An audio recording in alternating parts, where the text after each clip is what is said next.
भी समर्थन दिया और ज्ञापन भी दिया आपकी तरफ से। ज्ञापन के दौरान ये बात आई कि वहाँ कुछ विधायक और पूर्व विधायक के ऊपर भी जो आरोप लगे हैं उसको लेकर सिर्फ क्या कहेंगे आप? देखो साहब, सबको मालूम है, आप पत्रकारिता में है, आपका फ्रेंड या गांव का कोई व्यक्ति अगर कोई क्राइम करता है या गाड़ी पकड़ी जाती है, दारू पकड़ा जाता है या कुछ भी, तो आप पहले उसके आका को फोन करते हैं, ये नियम है। तो साहब इन नेताओं को जरूर उसका किसी के द्वारा के साहब मेरे बच्चे ने गलती तो कर दी, उसका तो करो तो मेरा तो कहना है कि पहले पूर्व विधायक जो है उनका नार्को टेस्ट कराओ ना, अपना पता चल जाएगा कि इसी के फोन आए थे।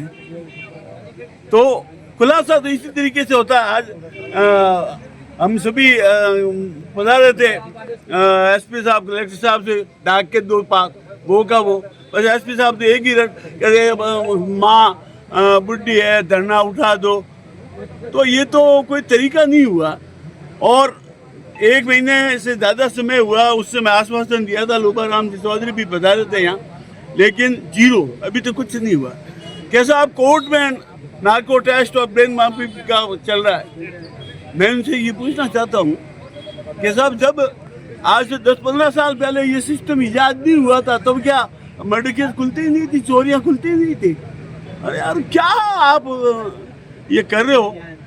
पग मार्ग से और जो पास के जो एविडेंस है उससे भी आप मुल्जिम तक पहुंच सकते हैं। कैसा 3rd डिग्री, हाँ, कानूनन मान्यता नहीं है कि आप मारपीट नहीं कर सकते।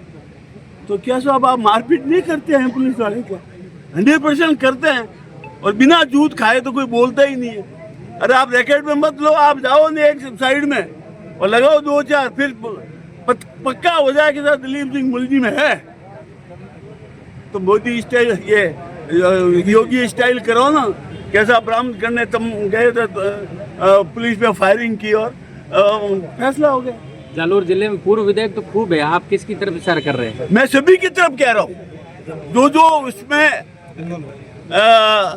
अब एक का नाम लो डोडी साहब तो ये होगा कि साहब ये कोई बीजेपी कांग्रेस या जातिवाद का है।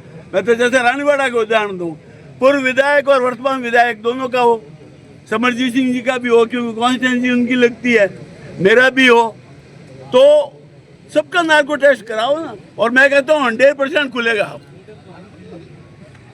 अब से धरना जारी रहेगा या समाप्त होगा? नहीं, धरना बस एक ही चीज थी वहाँ, एसपी साहब यही कह रहे हैं क्योंकि 19 को सुनना है कि सीएम साहब बता रहे हैं कि माँ बुढ़े हैं, इनको हटा दो, वो कर दो।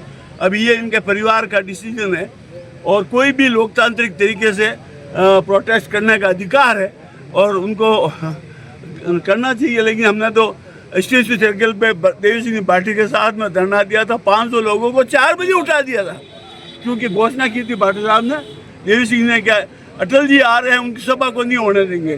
तो साहब कहते हैं मारवाड़ी में राज लो मार्ग माता माते, तो सरकार कुछ भी कर देगी। आगे की क्या रणनीति रहेगी? साहब आग लगने के बाद उसको बुझाने की कार्रवाई होनी चाहिए। इसको दबाने की कोशिश की, भले ही ये प्रकरण हो या किसी जाति विशेष के हो या किसी व्यक्ति के हो, तो साहब आग फैलेगी और ये लंबा चलेगा और धीरे धीरे इतनी आग फैलेगी कि प्रशासन को झुकना तो झुके हुए हैं, उनके पास प्रूफ नहीं है, तो लॉ एंड ऑर्डर की सिचुएशन पैदा हो जाएगी, मेरा मानना है।